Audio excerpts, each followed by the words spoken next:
Kollywood top స్టార్లలో ఒకడైన Ajit Kumar ఈ సంక్రాంతికి విడాముయార్చి సినిమాతో ప్రేక్షకుల ముందుకు రాబోతున్నాడు.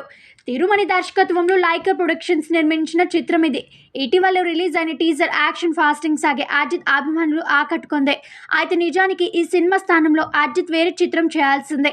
లైకా నిర్మాణంలో నయనతార భర్త విఘ్నేష్ శివన్ దర్శకుడిగా అజిత్ సినిమాను అనౌన్స్ చేశారు. కానీ తర్వాత ఏమైందో ఏమో ఈ సినిమా పక్కకు వెళ్ళిపోయింది.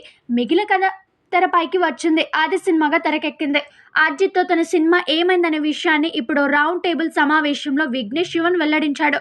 తన దర్శకత్వంలో వచ్చిన హిట్ మూవీ నానుం రౌడీన్ అజిత్కు చాలా నచ్చిందని, పెద్ద సినిమాలు చూడని అజిత్ ఆ చిత్రాన్ని మాత్రం 2 సార్లు చూసినట్లు తనకు చెప్పాడని, అందులో పార్టిబన్ పాత్రకు ఆయన బాగా నచ్చి ఆ తరహాలో డార్క్ క్యారెక్టర్ను లీడ్ రోల్గా చేసి ఎంటర్టైన్ కథ చేసేకు రావాలని తనకు అజిత్ చెప్పాడని విఘ్నేష్ వెల్లడించాడు.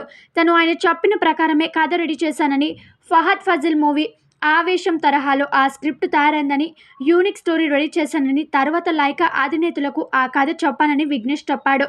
అయితే ఆ స్క్రిప్ట్ విన్నప్పుడు కామెడీ చాలా ఎక్కువైందని అన్నారని, అజిత్ సినిమా అంటే మాస్ ఎలిమెంట్స్, హీరో ఎలివేషన్ ఉండాలని వాళ్ళు చెప్పారని, ఓ సైట్ ఆఫ్ మైండ్తో వాళ్ళు అజిత్ సినిమాను తీయాలనుకున్నారని, తన కథలో కామెడీ ఎక్కువైందనే ఉద్దేశంతో ఆ సినిమాను ఆపేశారని విఘ్నేష్ తెలిపాడు.